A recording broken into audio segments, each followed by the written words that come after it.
सभी का स्वागत है मेरे प्यारे दोस्तों आपके अपने यूट्यूब चैनल पर। मेरे प्यारे दोस्त, अगर आप अभी फर्स्ट ईयर में हैं और आपने शिक्षा शास्त्र ले रखा है तो इस वीडियो को पूरा देखिएगा, क्योंकि वीडियो में जो है काफ़ी ज़्यादा मज़ा आने वाला है और वीडियो आपके लिए काफ़ी ज़्यादा इंपॉर्टेंट भी होने वाला है। इंपॉर्टेंट इसलिए होने वाला है क्योंकि हम बात करने वाले हैं शिक्षा शास्त्र के पेपर नंबर 5 के बारे में, जिसका नाम है शैक्षिक तकनीकी। ठीक है, इसका हमने मॉडल पेपर तैयार किया है 2022 में, जो आपका प्रश्न पत्र होने वाला है। चूँकि कुछ यूनिवर्सिटीज़ ने पेपर करवा लिया है, कुछ यूनिवर्सिटीज़ का पेपर हो रहा है, तो जिनका अभी पेपर नहीं हुआ है उनके लिए काफ़ी ज़्यादा लाभान्वित साबित होने वाला है। ठीक है, तो वो लोग इस वीडियो को पूरा देखेंगे। तो चलिए वीडियो को स्टार्ट करते हैं।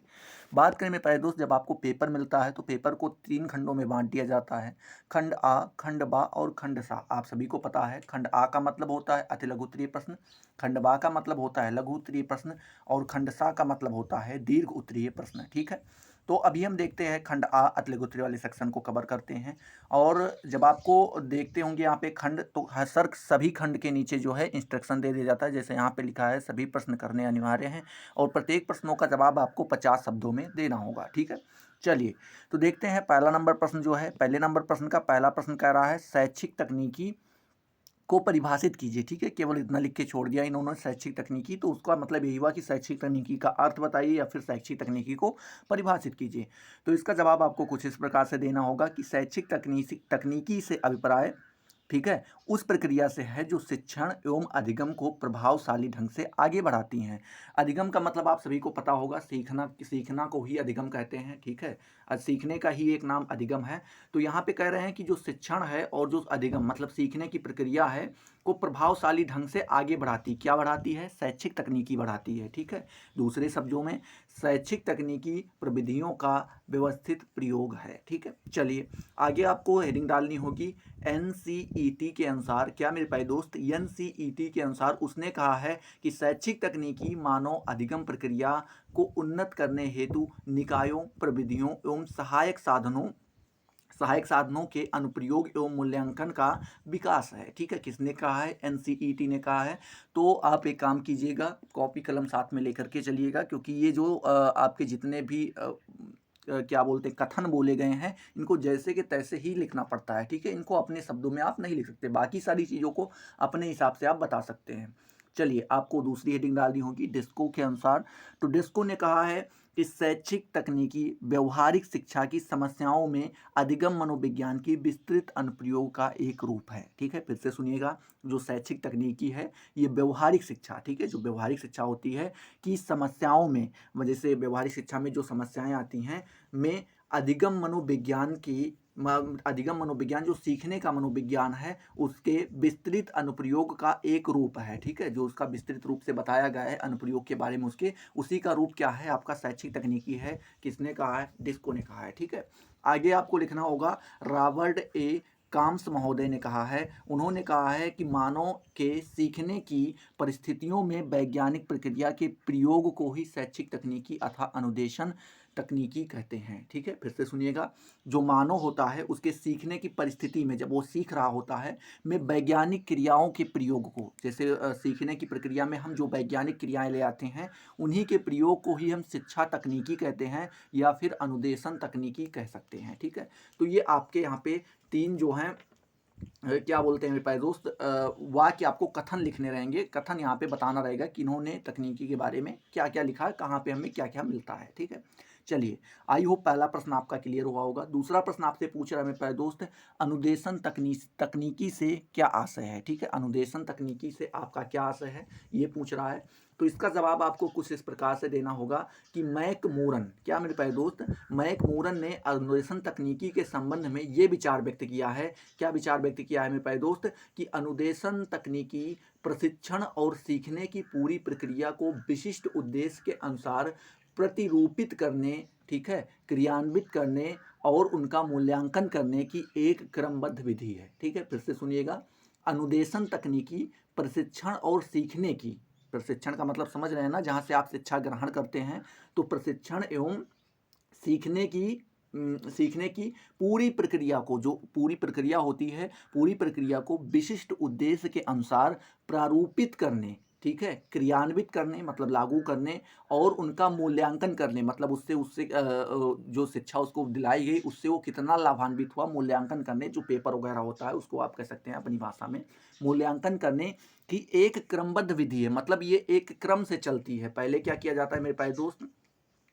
उसको तैयार किया जाता है, प्रतिरूपित किया जाता है, ठीक है, उसके बाद क्रियान्वित उसको लागू किया जाता है, फिर उसके बाद उसका क्या किया जाता है, मूल्यांकन मतलब चेक किया जाता है, पेपर दिलाया जाता है कि कितना लोग उससे लाभान्वित हो पाए हैं, कितना नहीं हो पाए हैं। ठीक है, आगे आपको लिखना होगा कि यह अनुसंधान, क्या मेरे प्यारे दोस्त, यह अनुसंधान कार्य तथा मानवीय सीखने और आदान प्रदान करने पर आधारित है। इसमें शिक्षण को प्रभावी बनाने के लिए मानवीय एवं मानवीय साधनों को प्रयोग में लाया जाता है। ठीक है, तो ये आपके दूसरे नंबर प्रश्न का जवाब रहा। आई होप ये भी आपका क्लियर हो गया होगा। तीसरा नंबर प्रश्न आपसे पूछ रहा है कठोर एवं यंत्रीकृत तकनीकी। क्या मेरे प्यारे दोस्त, कठोर एवं यंत्रीकृत तकनीकी क्या है आपको यहाँ पे बताना है। तो इसका जवाब आपको कुछ इस प्रकार से देना होगा कि कठोर उपगम शिक्षण प्रक्रिया को यंत्रीकरण करता है। जो कठोर उपागम है ये क्या करता है, शिक्षण प्रक्रिया जो पढ़ाई जाती है उसको क्या करता है, यंत्रीकरण मतलब यंत्र मतलब शिक्षण प्रक्रिया में जब हम यंत्र का प्रयोग करने लगते हैं तो वही क्या कहलाता है, यंत्रीकरण कहलाता है। ठीक है, आगे इस उपगम के प्रयोग से शिक्षा को कम खर्चीला बनाया जा सकता है। क्या होता है, तो इससे ये जब हम उपगम का प्रयोग करते हैं तो शिक्षा क्या हो जाती है, कम खर्चीली मितव्ययी हो जाती है। ठीक है, ये उपकरण कम समय और कम व्यय में अनेक छात्रों को शिक्षित करते हैं। ये क्या करते हैं, कम समय में और कम खर्च में। ठीक है, जैसे आप समझ पा रहे होंगे कि मान लीजिए जैसे पहले के समय में बहुत ज़्यादा खर्चा हो जाता था। अगर कोई कोचिंग आदमी डालता था तो उसके लिए उसको पूरा रूम बाकायदा लेना पड़ता था, हॉल रखना पड़ता था, उसमें भी बच्चे नहीं आते थे तो 2 क्लासें उसको चलानी पड़ती थी, खर्चे बढ़ जाते थे हर चीज़ों की। लेकिन आज के समय में देखो कम खर्चे में आप मात्र 499, 599, 999, 1499, 1899 में आप घर बैठे पूरी पूरी की पूरी शिक्षा पा रहे हैं, कोई भी आप चीज़ पढ़ना चाहें तो। ठीक है, तो अभी इतने कम नाम में इतने बच्चे लाभान्वित हो पा रहे हैं, किसकी वजह से, ये तकनीकी की वजह से ही है ना। मोबाइल पे ही आप बैठ के पढ़ पा रहे हो, यहाँ पे आपको कोई खर्चा देना पड़ रहा है, नहीं देना पड़ रहा है। आप ना भी पढ़ते फिर भी रिचार्ज करवाते, ठीक है, तो रिचार्ज तो आपको करवाना ही पड़ता, उससे आप क्या हो जाते हैं, थोड़ा बहुत लाभान्वित भी हो जाते हैं। तो वही चीज़ यहाँ पे आगे आपको लिखना होगा कि क्या मेरे प्यारे दोस्त, के संपत महोदय का विचार है, क्या विचार है कि कठोर उपागम शिक्षण की प्रक्रिया का अ, शिक्षण की प्रक्रिया का इस प्रकार यंत्रीकरण करता है जिससे शिक्षक कम समय में अधिक छात्रों को शिक्षित कर सकता है। ठीक है, वही चीज़ हुआ कि ऑनलाइन आप पढ़ते हैं, मैं 1 घंटे की अगर वीडियो बनाता हूँ तो अगर मैं आप लोगों को ऑफलाइन बैठ के पढ़ाता तो शायद 1-1 घंटे करके 3 से 4 बैच चलाने पड़ते आप ही लोगों को पढ़ाने के लिए। लेकिन देखो मैं 1 ही घंटे पढ़ाता हूँ, लेकिन इससे कितने बच्चे लाभान्वित होते हैं और कहाँ कहाँ के बच्चे लाभान्वित होते हैं। यहाँ जरूरी नहीं कि हमारे यहीं आसपास के बच्चे पढ़ते हों, दूर दूर से राजस्थान यूनिवर्सिटी, गोरखपुर यूनिवर्सिटी, लखनऊ और कानपुर, ये सारी यहाँ पे अवध यूनिवर्सिटी, ये जितनी भी यूनिवर्सिटीज़ हैं ये सारे बच्चे क्या होते हैं, इससे लाभान्वित होते हैं। ठीक है, सिद्धार्थनगर वगैरह की ये बहुत सारी यूनिवर्सिटीज़ हैं जहाँ से बच्चे संपर्क किया करते हैं, तो वो भी लाभान्वित होते हैं। अब वो कहाँ आते हैं यहाँ पढ़ने, तो ये क्या होता है, यही तकनीकी कहलाता है। ठीक है, चलिए अगला प्रश्न आपसे पूछ रहा है मेरे प्यारे दोस्त, शिक्षण, क्या मेरे प्यारे दोस्त, शिक्षण लिख के छोड़ दिया गया, इसका मतलब ये हुआ कि शिक्षण को आपको क्या करना है, परिभाषित करना है। ठीक है, ये चौथा नंबर प्रश्न आप यहाँ पे देख पा रहे होंगे कि शिक्षण को आपको क्या करना है, परिभाषित करना है। तो इसका जवाब आपको कुछ इस प्रकार से देना होगा कि विभिन्न शिक्षावादियों ने शिक्षण को कई तरीकों से परिभाषित किया है। पहले आपके आ जाते हैं B.F. स्कीनर महोदय ने क्या कहा है, उन्होंने कहा है कि शिक्षण एक प्रकार का पारस्परिक प्रभाव है। क्या है मेरे प्यारे दोस्त, शिक्षण जो है वो एक प्रकार का पारस्परिक क्या है, प्रभाव है, जिसका उद्देश्य दूसरे व्यक्ति को व्यवहार से वांछित परिवर्तन, ठीक है, जिसका उद्देश्य है क्या है मेरे प्यारे दोस्त, कि दूसरे व्यक्ति के व्यवहारों में वांछित परिवर्तन, जो उसका व्यवहार है उसमें हमें परिवर्तन करना होता है। क्योंकि जब बच्चा नहीं पढ़ रहा होता है तो उसको ये नहीं पता होता है क्या चीज़ें सही होती हैं, क्या गलत होती हैं, क्या बोलना चाहिए, नहीं बोलना चाहिए। जब वो पढ़ने जाने लगता है तो वो कई चीज़ों को सीखता है। ठीक है, वो उसके व्यवहार में क्या होता है कि परिवर्तन होता है। तो यही परिवर्तन ही क्या है, आपका शिक्षण है। ठीक है, आगे आपके एडम, क्या मेरे प्यारे दोस्त, एडमंड, क्या मेरे प्यारे दोस्त, एडमंड एमीडन महोदय ने क्या कहा है, उन्होंने कहा है कि शिक्षण को अंतः प्रक्रिया के रूप में परिभाषित किया जाता है, ठीक है, जिसके अंतर्गत कक्षा कथन को सम्मिलित किया जाता है। इसको किसके रूप में, अंतः प्रक्रिया के रूप में क्या किया जाता है, परिभाषित किया जाता है, और इसके अंतर्गत कक्षा कथन को सम्मिलित किया जाता है। कक्षा जिसमें आप बैठ के पढ़ते हैं, ठीक है, कक्षा जिसे कहते हैं, ठीक है। चलिए, कक्षा वो वाला मत समझिएगा, जो शिक्षक तथा शिक्षार्थी के मध्य परिचालित होते हैं, ठीक है। अब कक्षा में अगर आप देखें तो दो ही चीज़ें पाई जाती हैं, एक तो टीचर पाए जाते हैं और वहाँ पे दूसरे स्टूडेंट्स पाए जाते हैं। बाकी बोर्ड वगैरह रहता है, ये सब तो एक स्वाभाविक सी बात है, लेकिन अगर दो मुख्य चीज़ें कौन कौन सी हैं, एक शिक्षक का होना जरूरी है और एक शिक्षार्थी का होना जरूरी है, ठीक है। आगे आपको लिखना होगा कि कक्षा कथन का संबंध अपेक्षित क्रियाओं से होता है। क्या मेरे प्यारे दोस्त, जो कक्षा है इस कथन का संबंध किससे होता है, अपेक्षित क्रियाओं से होता है। जो आप अपेक्षा कर रहे हैं उन सारी क्रियाओं को मिलाकर ही एक क्या होता है, कक्षा तैयार किया जाता है, ठीक है। आगे आपको लिखना होगा मेरे प्यारे दोस्त, रायंस महोदय के अनुसार उन्होंने कहा है कि दूसरे को सीखने के लिए शिक्षा निर्देश देने या अन्य प्रकार से उन्हें निर्देशित करने की प्रक्रिया को शिक्षण कहा जाता है। क्या कहा है मेरे प्यारे दोस्त, फिर से सुनिएगा। किसने, रायंस महोदय ने कहा है कि दूसरे को सिखाने के लिए, जो कोई दूसरा आता है उसको सिखाने के लिए दिशा निर्देशन देने, दिशा निर्देशन मतलब आपको क्या करना चाहिए, कौन कौन से सब्जेक्ट लेने चाहिए, उनको किन प्रकार से पढ़ने चाहिए, दिशा निर्देशन तथा अन्य प्रकार से उन्हें निर्देशित करने, और भी सारी चीज़ें होती जिनको वहाँ पे निर्देशित करना होता है, करने की प्रक्रिया को ही क्या कहा जाता है, शिक्षण कहा जाता है। किसने कहा है, तो रायंस महोदय ने कहा है, ठीक है। आगे आपके आ जाते हैं, कौन आ जाते हैं मेरे प्यारे दोस्त, तो स्मिथ महोदय के अनुसार उन्होंने कहा है कि शिक्षण एक उद्देश्य निर्देशित क्रिया है। क्या है मेरे प्यारे दोस्त, शिक्षण क्या है, एक उद्देश्य निर्देशित क्रिया है। इसमें एक उद्देश्य को निर्धारित किया जाता है और वही क्या कहलाती है, शिक्षण कहलाती है।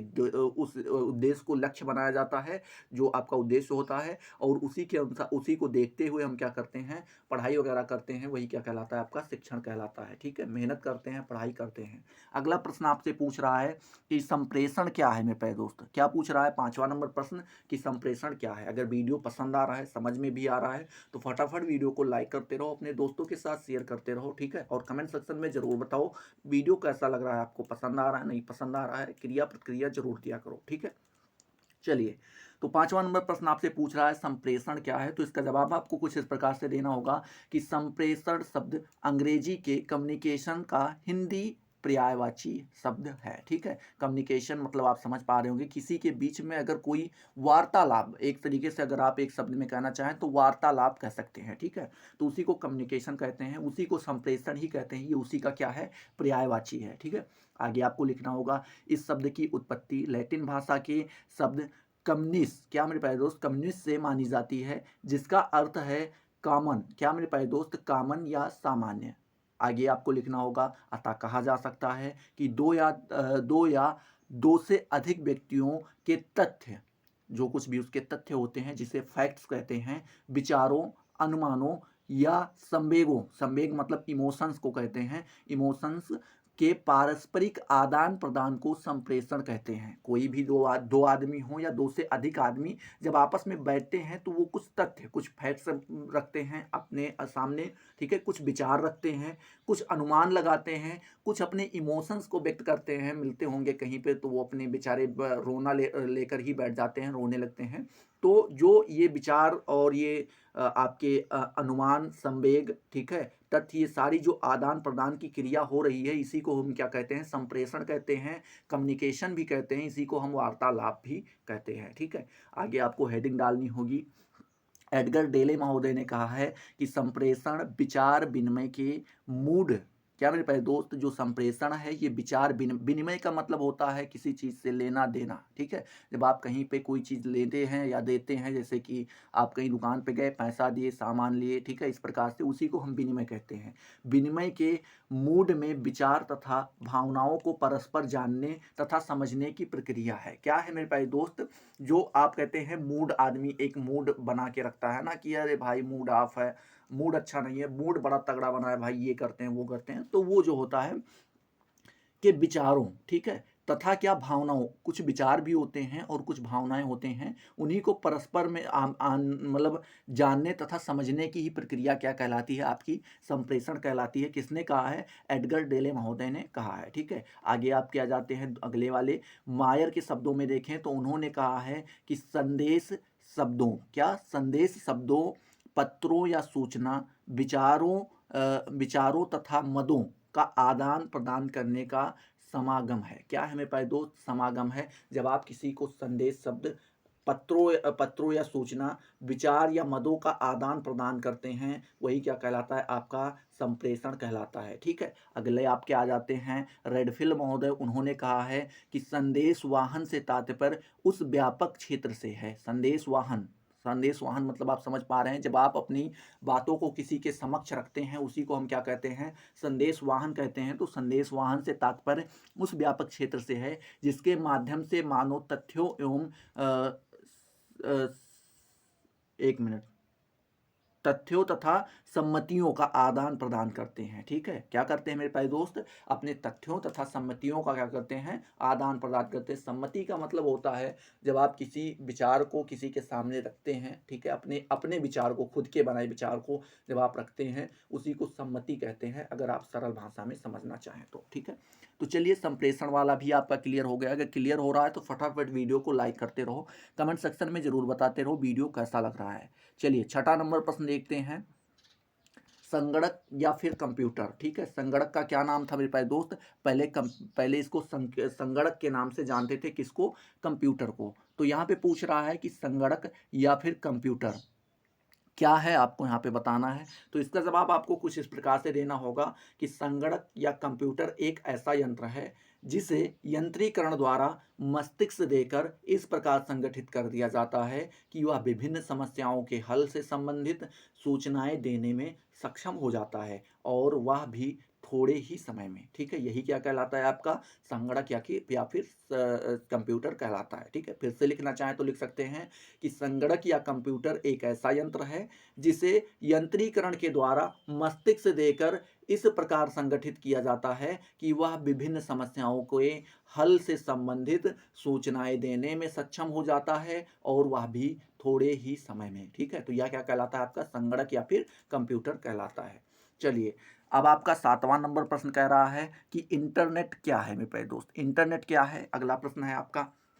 तो इसका जवाब आपको कुछ इस प्रकार से देना होगा कि इंटरनेट कंप्यूटर नेटवर्क से जुड़ा हुआ एक ऐसा प्रभावशाली माध्यम है जिसके द्वारा पूरे विश्व में लगातार 24 घंटे सूचनाओं का आदान प्रदान किया जाता है। ठीक है, आप एक शब्द में ये भी लिख सकते हैं। आगे आप लिखना चाहें तो लिख सकते हैं कि आधुनिक युग में इसका महत्व और उपयोग बहुत अधिक बढ़ गया है। जैसा कि अभी आप देख पा रहे होंगे, इंटरनेट के माध्यम से ही ये क्लास आप ले पा रहे होंगे।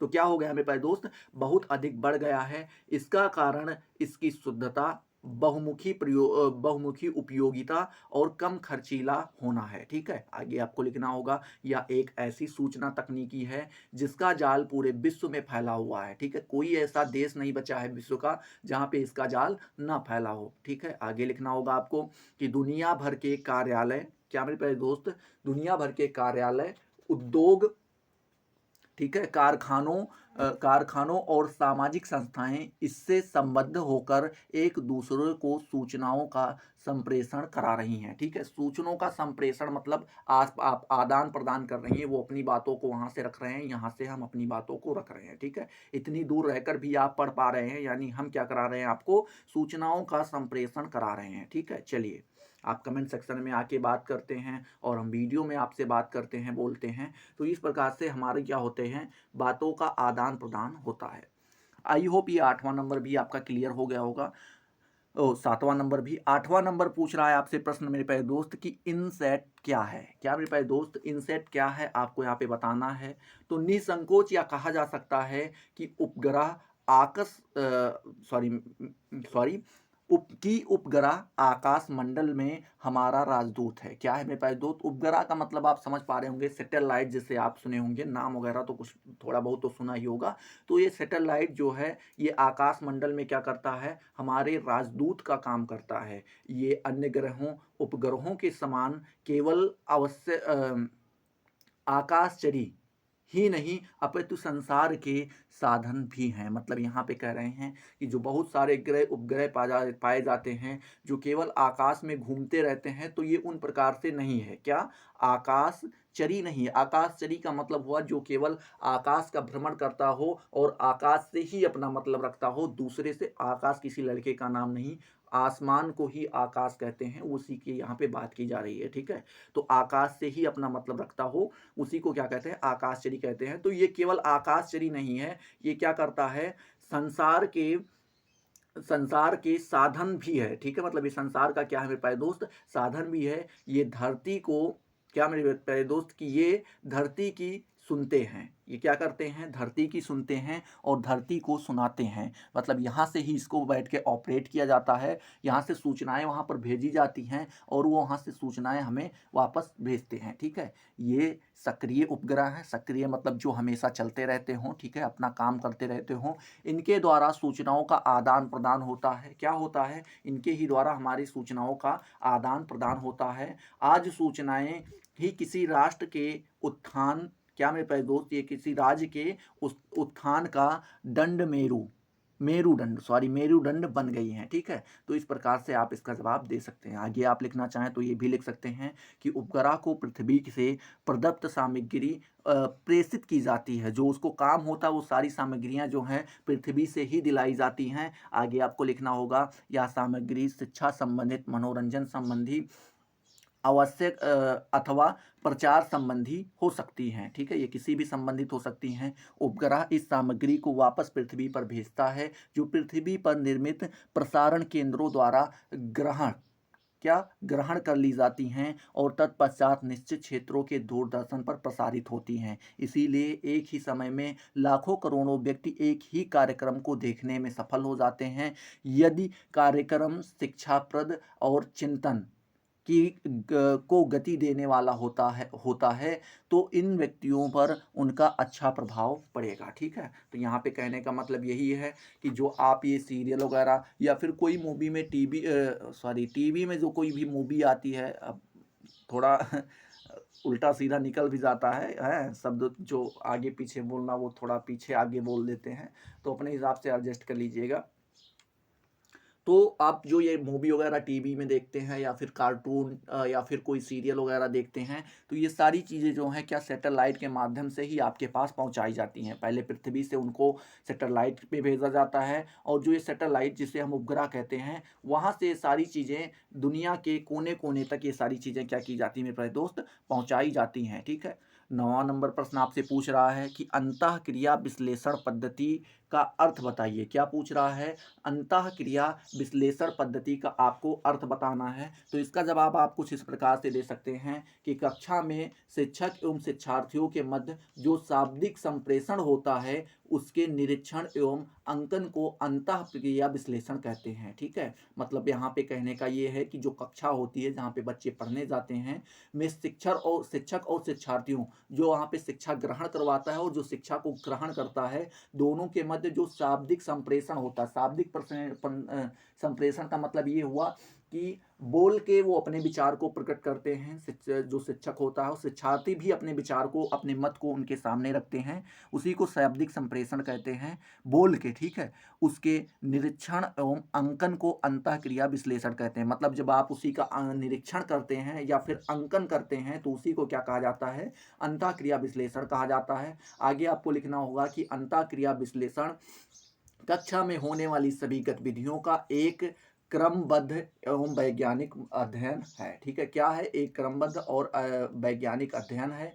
इस विधि के द्वारा पाठ्य वस्तु का मापन नहीं होता है, वरन शिक्षक एवं शिक्षार्थियों के मध्य तथा छात्रों के मध्य पारस्परिक अंतःक्रिया का भी अध्ययन किया जाता है, ठीक है। इसी प्रकार से आपका अति लघु का आखिरी प्रश्न और 10वां नंबर प्रश्न आपसे पूछ रहा है कि पत्राचार शिक्षा क्या है आपको यहाँ पे बताना है, या पत्राचार शिक्षा से आपका क्या आशय है, ये यहाँ पे आपको बताना है। तो यहाँ पे आप 2 वैज्ञानिक का नाम ले सकते हैं। पहले आपके ग्लेटर और वेडिल के शब्दों में देखें तो उन्होंने कहा है कि पत्राचार शिक्षा अनुदेशन एवं शिक्षा की एक ऐसी सुसंगठित व्यवस्था है जिसमें पाठ डाक के द्वारा प्रेषित किए जाते हैं। मतलब ये सारी जो पाठ पढ़ जिन जिन चीज़ों को पढ़ना होता है उनको डाक के द्वारा भिजवाया जाता है। ठीक है, आगे आपको पत्राचार शिक्षा क्या मेरे प्यारे दोस्त, पत्राचार शिक्षा की संपूर्ति दूर संचार के माध्यम से तथा संपर्क कार्यक्रम के आयोजन द्वारा की जाती है। तो इसकी संपूर्ति किसके की जाती है, दूर संचार, जैसे रेडियो वगैरह हो गया, टीवी से हो गया, या कहीं पे बुलाया जाता है एक स्थान पे सभी लोगों को, तो उसके द्वारा क्या की जाती है, पूरी की जाती है। ठीक है, आगे आपको लिखना होगा दूसरी हेडिंग डाल के, जैक एवं फाक महोदय के अनुसार उन्होंने कहा है कि पत्राचार शिक्षा अधिगम का एक तरीका है। ठीक है, आगे आपको लिखना होगा जिसकी कुछ विशेषताएं होती हैं जो विद्यालयी अधिगम प्रक्रिया से इसे अलग करती हैं। ठीक है, तो यहाँ पे इनका कहने का मतलब क्या था, जो पत्राचार शिक्षा है वो क्या है, अधिगम का एक तरीका है, हमें सीखने का क्या है, एक तरीका है, और इसमें कुछ विशेषताएं ऐसी होती हैं जो इनको विद्यालयी अधिगम मतलब विद्यालय में जो सिखाया जाता है उन तरीकों से क्या करती है, इनको ये अलग करती हैं। तो आई होप ये 10वां नंबर भी आपका क्लियर हो गया होगा। अगर क्लियर हुआ है तो फटाफट वीडियो को लाइक करो, अपने दोस्तों के साथ शेयर करो, कमेंट सेक्शन में जरूर बताओ वीडियो कैसा लगा। जब आप मेरे प्यारे दोस्त, यहाँ पे आपका लघु उत्तरीय प्रश्न समाप्त होता है, वहीं से आपका लघु उत्तरीय प्रश्न अर्थात खंड बा स्टार्ट हो जाता है।